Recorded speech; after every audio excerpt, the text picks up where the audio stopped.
अस्सलामुअलैकुम दोस्तों, मैं हूं राव कमर रिजवान और आप देख रहे हैं मेरा यूट्यूब चैनल। दोस्तों, आज की कहानी एक ऐसी लड़की की है जो मोहब्बत की शादी करती है, लेकिन लड़का गरीब होता है और वो उसकी तमाम ख्वाहिशात पूरी नहीं कर सकता। लेकिन फिर अचानक एक शख्स उसकी जिंदगी में आता है जिसके जाल में वो फंसती चली जाती है और अपने शौहर से छुपाती है। क्या होगा इस मोहब्बत की शादी का? क्या रह पाएंगे साथ साथ ये मियाँ बीवी?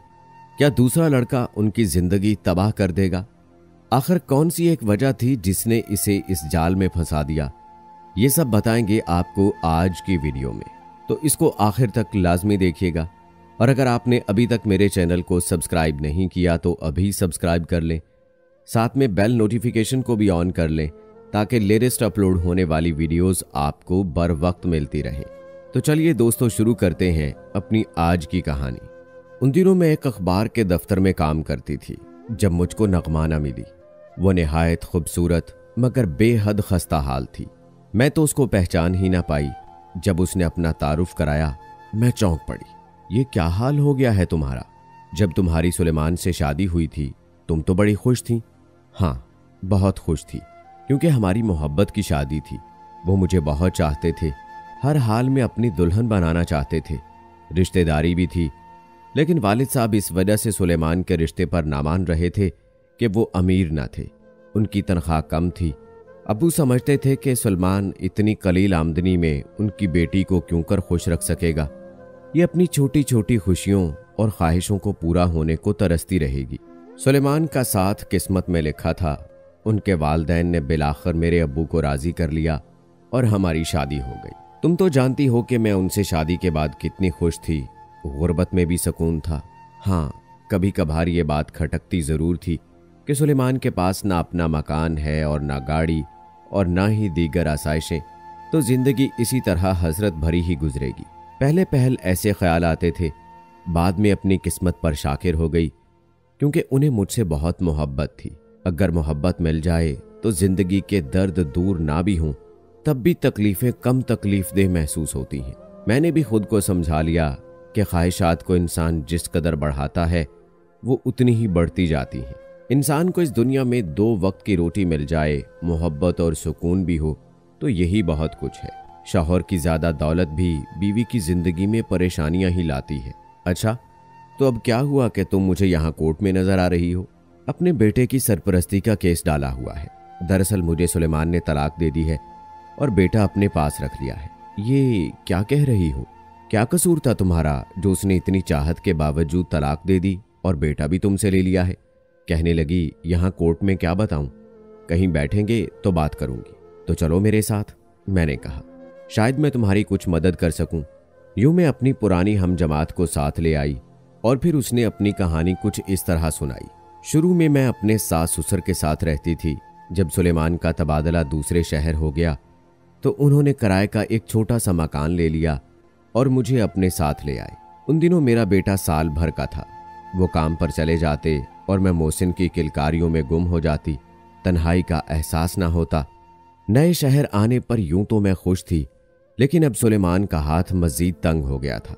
ससुराल में मकान का किराया, बिजली का बिल भी ना देना पड़ता था और खाने पीने का खर्चा ससुर साहब बर्दाश्त कर लेते थे, लेकिन यहाँ सारे अखराजात खुद करना पड़ते। ससुर साहब की मर्जी होती तो 2-4 माह बाद जब मिलने आते कुछ माली इमदाद कर दिया करते। उनका भी तो पेंशन पर गुजारा था। पास पड़ोस में खाते पीते खुशहाल लोग रहते थे। जब उन औरतों को अपने कीमती लिबास में देखती तो मुझे हसरत होती कि इन जैसा पहनूं। बस सोच कर ही रह जाती, क्योंकि जितनी चादर हो उतने ही पांव फैलाने पड़ते हैं। 2 साल गुजर गए। इस घर में 4 ईदें आईं, मगर मैं ईद पर नया जोड़ा ना बनवा सकी, जबकि मेरी पड़ोसन तो हर माह नए जोड़े में नजर आती। दिल से आह निकल जाती, फिर सब्र को आवाज देकर ख्वाहिशों को उसके सुपुर्द कर देती। मेरी बदकिस्मती के इस बार ईद से 15 रोज कबल मोहल्ले में कपड़ा बेचने वाला आया। हस्बे मामूल मोहल्ले की औरतें उसके गिर्द जमा हो गईं और कपड़े खरीदने लगी। मैंने जो आवाज सुनी, बेटे को गोद में उठाकर पड़ोस में चली गई। कपड़े वाला राबिया के गेट के सामने बैठा था। उसने अपनी गठड़ी गेट के अंदर रखकर खोल दी थी। औरतें बड़े शौक से मुल्की और गैर मुल्की कपड़ा देख रही थी। मैंने भी 1-2 कट पीस जोड़े उठाकर देखे और उनका भाव पूछा। उलटती पलटती रही, फिर उनको वापस रख दिया। जब औरतें कपड़े खरीद चुकीं तो मुझसे कहा, नगमाना तुमने कुछ नहीं लिया, तुम भी तो कुछ लो। इस पर मेरे लबों से ठंडी आह निकल गई। धीरे से बोली, एक जोड़ा लेना था लेकिन पैसे नहीं बन रहे, ये कपड़े काफी महंगे हैं। मैंने ये बात कुछ इस तरह हसरत से कही कि कपड़े वाले के दिल पर इस जुमले ने असर किया। सब औरतें राबिया के घर से निकलकर अपने घर चली गईं। आखिर में मैं भी अपनी पड़ोसन के घर से निकली और अपने घर में आ गई। कपड़े वाले ने जूं ही मुझको अपने गेट के अंदर दाखिल होते देखा, वो गठड़ी उठाकर मेरे दरवाजे पर चला आया। मैंने दरवाज़ा बंद नहीं किया था कि उसने खटखटाया। कौन है? ये कहते हुए मैंने एक पट को ज़रा सा खोलकर झांका, इस ख्याल से कि यकीनन पड़ोसन होगी और अपने खरीदे हुए कपड़ों को फिर से दिखाने और सताइश के चंद अल्फाज सुनने आ गई होगी, क्योंकि वो जब शॉपिंग करती मुझको दिखाकर बार बार पूछती थी, बताओ नगमाना ये कैसे हैं, मैंने अच्छी शॉपिंग की है ना। इस तरह सताइश सुनकर उसको तसल्ली हो जाती थी। गेट खोला तो ये देखकर हैरान रह गई कि सामने कपड़ा बेचने वाला खड़ा था और उसके हाथ में वही दोनों जोड़े थे जो मैंने पसंद करके वापस रख दिए थे। ये ले लो और रकम उधार कर लो, मैं तो इस मोहल्ले में आता रहता हूँ, दूसरे फेरे पर रकम आपसे ले लूंगा। इससे पहले कि मैं कुछ सोचती उसने वो खूबसूरत जोड़े मुझको थमा दिए और चलता बना। जाते जाते कह गया, मेरा नाम अब्दुर्रहमान है, मैं अगर ना आ सका और मेरी बजाय मेरा भाई आया तो मेरा नाम लेगा, तब पैसे उसी को दे देना। जवाब सुनने से पहले वो अपनी गठड़ी सर पर रखे लंबे लंबे डग भरता आगे को चलता बना। मैं आवाज देकर उसको रोकने का इरादा करती रह गई। मैं शशदर थी कि ये कैसा व्यापारी है कि जान ना पहचान और यूं एतबार करके कपड़े थमा गया। फिर सोचा कि ये मुद्दत से इधर फेरी लगाता होगा, तभी उधार दे दिया कि कारोबारी लोगों का माल बेचने का एक ये भी तरीका होता है। बेशक कपड़ा मुझे बहुत पसंद आया था, लेकिन ये गैर मुल्की और खासा महंगा था। मैं उसकी कीमत चुकाने की मुतहम्मिल न हो सकती थी। मैं इतना सारा कर्ज कहाँ से उतारूंगी? उन दिनों 5,000 रुपए सुलेमान की तनख्वाह थी, 3,000 रुपए मकान का किराया ही चला जाता था और बाकी अखराजात के बाद हमारे गुजारने के लिए रकम ही कितनी बचती थी। अब्दुर्रहमान तो कपड़ों का बंडल थमाकर चला गया, मगर मुझको शशोपंज में डाल गया। पहले कई दिन मैंने ये जोड़े छुपा कर रखे, फिर एक रोज सोचा कि उधार का सुलेमान को बता ही दूं, जोड़े भी दिखा दूं। कब तक छुपा कर रखूंगी? फिर सोच में पड़ गई कि बता दिया तो कहीं वो बिगड़ ही ना जाए। इसी उधेड़ बुन में थी कि राबिया आ गई।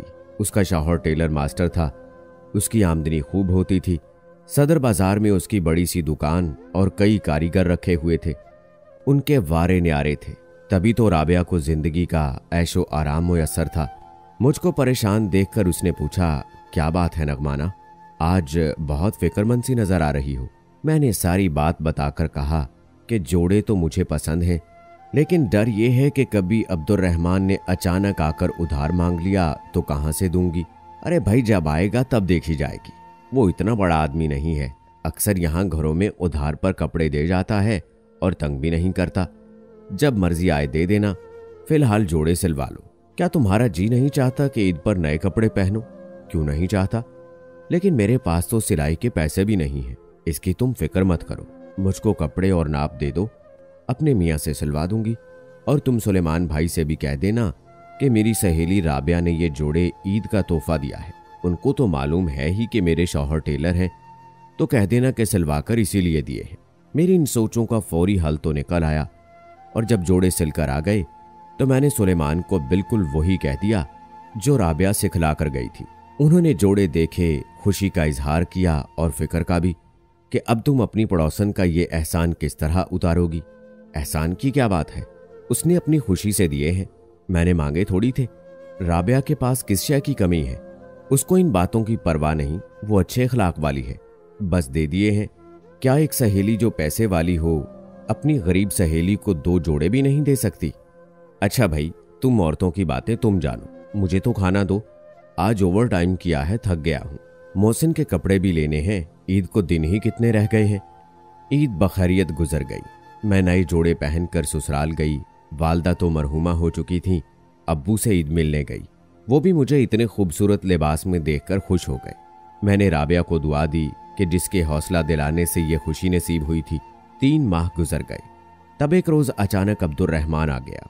उसने दरवाज़ा बजाया। मैंने गेट खोला कि उससे माजरत करके पहले कर्ज के लिए मोहलत ले लूं कि उसने एक बंडल थमाया और कहने लगा, ये रखे, मैं पिछली गली में से होकर आता हूं, वहां से भी पैसे लेने हैं। इससे पहले कि वो फुर्ती से आगे निकल जाता, मैंने बंडल के ऊपर का कागज जरा सा फाड़ा और कहा, ठहरो अब्दुर्रहमान, पहले मेरी बात सुन लो। वो ठहर गया। बंडल में बहुत खूबसूरत और कीमती कपड़ा था। ये किस लिए? आपके लिए। देखेंगी तो पसंद कर लेंगी। ये मुझे नहीं चाहिए, लो पकड़ो इसे। मैंने अभी तुम्हारा पहला कर्ज नहीं उतारा है, तुम और कपड़े ले आए हो। आप देखें तो सही, आपकी पड़ोसन ने भी लिए हैं। अरे भाई, पहले पैसे अभी। वो बिन कहे समझ गया, मजीद बोलने का मौका ही नहीं दिया। जब हो तब दे देना, मैं कब कहता हूं कि पैसे दे दें। ये कहकर वो चलता बना। इस बार भी उसने ऐसी उजलत दिखाई कि उसे रोकने का मौका ना मिला। मैं उसको तेजी से जाते देखती रह गई। अगर मैं गेट से निकलकर उसके पीछे जाती या बुलंद आवाज से रुकने का कहती, तब भी उसे रोक ना पाती। देखते देखते वो गली के आखिर पर पहुंचकर मुड़ गया। देर तक हाथ में बंडल थामे खड़ी रही। अब क्या करूं? सोचा राबिया को बताती हूं।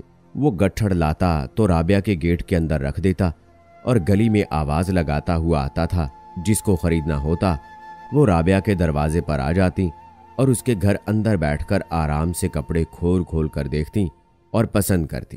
तभी मैं बंडल लेकर उसके घर चली गई और उसको बताया कि अभी पिछले जोड़ों के पैसे देने हैं और वो चालाकी से दूसरे जोड़े थमा गया है। अब बताओ क्या करूं? वो कहने लगी, अच्छा यहीं रुको, अगर अभी आ जाता है तो बात कर लेते हैं। काफी देर इंतजार किया मगर वो ना आया। तब राबिया ने कहा, पिछली बार मैंने काफी कपड़ा ले लिया था, शायद इस बार वो इधर नहीं आएगा। पिछली गली में शाइस्ता के गेट पर गट्ठड़ को खोला होगा। मैं अभी तक परेशान थी। तुम क्यों परेशान होती हो? खामोशी से ये कपड़ा रख लो, आ जाएगा तो वापस कर देना, नहीं आएगा तो सिलवा लेना। सिलाई तो तुम्हें मुफ्त पड़ती है ना, कर्ज भी उतर जाएगा। जोड़े सिलवाओ और पहन लो। सुलेमान भाई को बता देना कि मैंने दिए हैं। कह देना कि टेलर की दुकान पर अक्सर अमीर औरतें ज्यादा कपड़ा दे जाती हैं, जो बच जाता है उसके बारे में पूछती तक नहीं, तो उनकी हम कमीजें सिलवा लेते हैं और शलवारों की मैचिंग का कपड़ा ले लेते हैं। इसलिए गाहकों से दर्जियों को तो अज खुद फायदा हो जाता है। वो नाराज ना हो जाएंगे कि मुफ्त के कपड़े तुम क्यों ले लेती हो। उनको कहना कि दुनिया ऐसे ही चल रही है, क्या अच्छे कपड़े पहनने का तुम्हारा हक नहीं है? तुमने चोरी तो नहीं की और ना डाका डाला है। बस और कुछ कहने की जरूरत नहीं है। हींग लगे न फटकड़ी और रंग भी चौखाए। ये बात राबिया मुझे सिखा गई। यूं खूबसूरत और कीमती कपड़े पहनने की ख्वाहिश में ज़मीर की आवाज दब गई। मैंने एक बार फिर शौहर से झूठ बोला। राबिया ने जोड़े सिलवा दिए और मैंने पहन लिए। अब मैं ये जोड़े पहनकर बड़ी शान से मोहल्ले की औरतों के सामने जाती और पड़ोसनों पर बर्तरी जितलाती कि मैं भी इस काबिल हूं कि उन जैसा लिबास पहन सकती हूं। वो भी मेरे कपड़ों की तारीफ करती। मुझे अहमियत और इज्जत मिलने लगी। 2 माह और गुजर गए। इस दौरान मैं और सुलेमान उनके वालिद की अयादत भी करके आ गए कि वो बीमार थे। राबिया ने बताया कि तुम्हारे पीछे अब्दुर्रहमान आया था, हमने कुछ और जोड़े खरीदे, उसने तुम्हारा भी पूछा था। मैंने बताया कि तुम ससुराल गई हो। कर्ज के बारे में कुछ कहा था उसने? बिल्कुल नहीं, ऐसा कोई जिक्र उसने नहीं किया। इस वाक़े को भी 1 माह गुजर गया। एक रोज सुलेमान दफ्तर गए हुए थे। किसी ने दरवाजे पर दस्तक दी। मैंने पूछा कौन है? आने वाला चुप रहा, मगर चंद लम्हों बाद फिर दस्तक दी। कौन है? मैंने इस बार जरा बुलंद आवाज से पूछा। अब्दुर्रहमान, जवाब मिला। मैंने बगैर दरवाजा खोले ही पूछा, क्या कर्ज की रकम लेने आए हो? नहीं, पैसों की फिक्र ना करो, जब पैसे हों बता देना, मगर दरवाजा खोलो, प्यास लगी है। मैंने गेट की झरी से देखा, उसके हाथ नजर आए जिनमें एक बंडल था। मैं समझ गई, ये फिर से मुझको मजीद मकरूज करने आ गया है। दरवाजा ना खोला। 1-2 बार दस्तक देने के बाद उसने बंडल मेरी दीवार के ऊपर से घर के अंदर फेंक दिया, जो चारपाई पर जा गिरा और खुद चलता बना। मैं तो उसकी इस हरकत पर चकरा कर रह गई। आगे बढ़कर गेट खोला, लेकिन वो इतना आगे जा चुका था कि मेरे चीख कर आवाज देने से लोग मतवज्जे हो जाते। बदनामी के डर से गुंग बेबसी से उसको गली पार करते देखती रह गई। अब मेरा दिल धक धक करने लगा। पहली गलती की जो शौहर से पर्दापोशी की, ये उसका खमियाजा था। अब क्या करूं? कुछ देर तो खड़ी बंडल को घूरती रही, जैसे उसमें धमाका खेज मवाद हो या सांप बिच्छू बंद हो। फिर मैंने हिम्मत करके बंडल उठा लिया। इस बार एक जोड़ा कपड़े के अंदर परफ्यूम, मेकअप का सामान और कुछ आर्टिफिशियल ज्वेलरी थी। आंखें फाड़े मैं इन तमाम चीजों को तक रही थी, जैसे इस दुनिया से इन चीजों का ताल्लुक ही ना हो, बल्कि ये आसमानी तोहफे हों। बेवकूफ से बेवकूफ औरत भी ऐसी बातों का मतलब समझ लेती है। ये इनायतें कोई गैर शख्स किसी औरत पर बिला वजह नहीं करता। इन नवाजिशों का कुछ ना कुछ मतलब तो होता है। क्या ये फेरी वाला कपड़ा फरोश एक नजर देखकर मुझ पर फरीफ्ता हो गया था? वो मुझको एक गरीब आदमी की बीवी जानकर तरस खाता था। इसके अलावा तो उसने भी ना ज्यादा बात की थी और ना कोई ताल्लुक वास्ता था उसके साथ। अब जी करता कि सुलेमान को सारी बात बताकर दिल हल्का कर लूं और इस मुश्किल से छुटकारा पा लूं, मगर यकीन था कि बात सुनकर सुलेमान माफी ना देंगे, बल्कि मुझको ही मुर्दे इल्जाम ठहराएंगे। क्या खबर कितनी सख्त सजा दें। हमेशा के लिए बदगुमानी के सांप को तो जरूर ही दिल में पाल लेंगे कि अच्छे कपड़ों के लालच में इतने दिन क्यों चुप रही। राबिया ठीक कहती है, अब तो चुप रहने में ही आफियत है। कपड़े मैंने ना मांगे, चोरी की और ना डाका डाला है, फिर क्यों खुद को मुजरम समझती हूँ। खुद को तसल्ली दी। मैंने ये तोहफे एक बॉक्स में छुपाकर रख दिए कि रिश्ते की बहन सलीमा आएगी तो सुलेमान पर यह जाहिर करूंगी कि वो लाई थी। अब जहन एक नए जाविये से सोचने लगा था। बार बार ख्याल आता कि परफ्यूम खोल कर देखूं तो कैसी खुशबू है। एक रोज मुझसे रहा ना गया। बंडल निकाला, कपड़े को खुद से लगाकर आईने में देखा। बहुत खूबसूरत कपड़ा था। परफ्यूम की खुशबू सूंघी और जेवर वाला सेट पहनकर काफी देर तक खुद को आईने में देखती रही। सच है, औरत खुद पर काबू ना रख सके तो शैतान उसका साथी बन जाता है। ये शैतान ही था जो इन चीजों की जानिब मुझको रागिब कर रहा था। चंद दिन गुजरे कि मेरे ससुर साहब फिर से बीमार पड़ गए। सुलेमान ने कहा, 3 दिन की छुट्टी आ रही है, मैं जाकर अब्बा जी को भी देख आता हूं। तुम और हसन यहीं रहो, वरना तुम लोगों का भी किराया भरना पड़ेगा। राबिया से कहना तुम्हारा ख्याल रखेगी। वो ये कहकर चले गए। सुलेमान को गए 3रा दिन था। उन्होंने चौथे दिन सुबह सवेरे 6 बजे आना था। कोच का यही टाइम था और वो यही बताकर गए थे कि मैं आते ही दफ्तर चला जाऊंगा, तुम मेरे कपड़े तैयार रखना। अचानक दरवाजे पर दस्तक हुई। इस बार दस्तक सुनकर मुझको खौफ महसूस नहीं हुआ। अगर अब्दुर्रहमान भी है तो इसको बंडल वापस करके कहूंगी कि अब ऐसा मत करना। कर्ज का तकाजा तो वो करता नहीं था। आपा सलीमा आएंगी तो उनसे कुछ रकम कर्ज लेकर इस आदमी की दस्तकों से जान छुड़ा लूंगी। ये सोचकर गेट की झरी से देखा। अंदाजा दुरुस्त था, वो वाकई अब्दुर्रहमान ही था। क्या अब फिर कुछ देने आए हो?